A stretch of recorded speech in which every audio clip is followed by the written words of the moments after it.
In a world of almost 7 billion people, over 2 billion are Christian. But why are there so many different denominations? Why isn't there just one? To get a better understanding of this, we're going to have to go back to the Middle Ages of Europe, when there was one church, the Roman Catholic Church, and it was the only Christianity that existed there.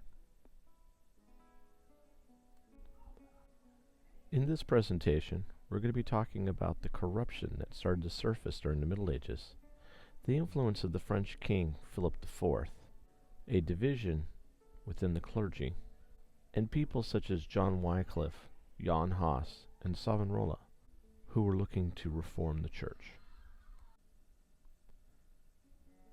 During the Middle Ages, the Roman Catholic Church was the only Christian church in Europe. The basic principles of the Roman Catholic Church were the belief in Jesus, the Bible is the Word of God, the clergies were the experts in interpreting the Bible, and the sacraments, special blessings overseen by the clergy. It was during this time that the Pope stated that access to heaven was only through the Catholic Church. Over time, its unchecked power led to corruption.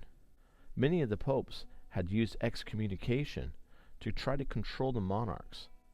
Priests were found to be illiterate. They were supposed to interpret the Bible. How can they interpret it if they can't read it?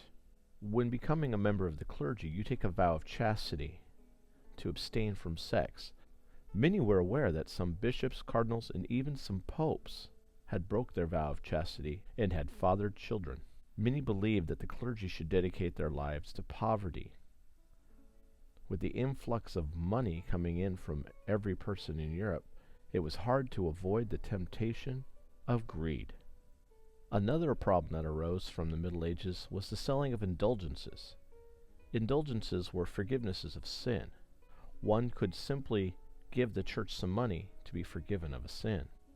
Oftentimes, clergy members were promoted not based on merit, but based on wealth. And finally, the remains of the saints were kept under lock and key and shown only to those who would pay to see them. An external problem for the church was King Philip IV of France. He was desperate for money to fight a war against England, so Philip taxed the church. When Pope Boniface threatened him with excommunication, Philip had the Pope kidnapped, and shortly after the Pope's release, he died. The next Pope also refused to work with King Philip. He only lasted a year. He died, possibly from being poisoned. Finally, Pope Clement decided to work with Philip, either out of fear or out of previous feudal agreements. Clement then moved the papacy to France, and for the next 68 years, the French monarchy directly controlled the Pope and the church policy.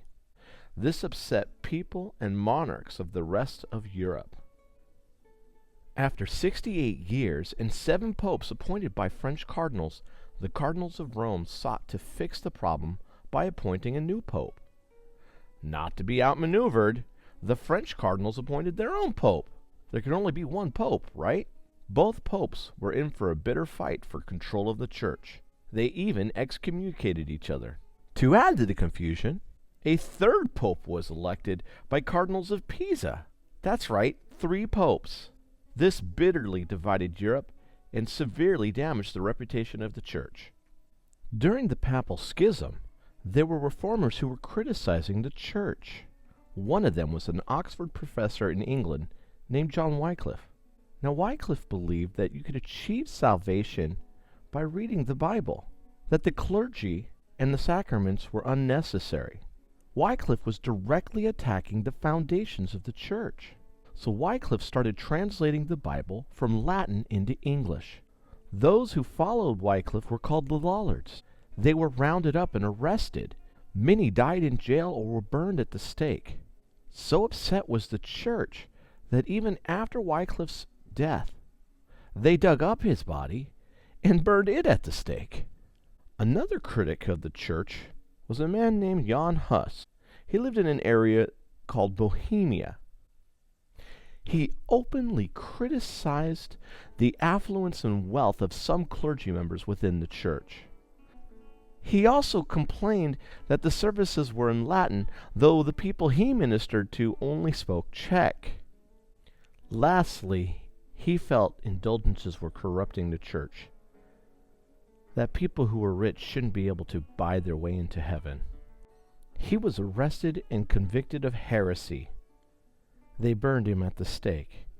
Other Bohemian reformers took up his cause, and eventually they broke away from the Catholic Church and formed their own denomination. Finally, in the merchant city of Florence, a monk named Savonarola will openly accuse the church of corruption, immoral behavior, and encourage the burning of books. The church was reaping the benefits of new trade from Asia. The Renaissance movement was flourishing throughout Italy, and here's a man who saw only corruption. Pope Alexander tried to convince him to change his ways, but eventually sent the Inquisition after him. They arrested him. They tortured poor Savonarola until he confessed to being a heretic. He too was burned at the stake. These early reformers did little to change the church, but they highlighted the corruption within the church and laid the foundation for future reformers like Martin Luther, John Calvin, and King Henry VIII.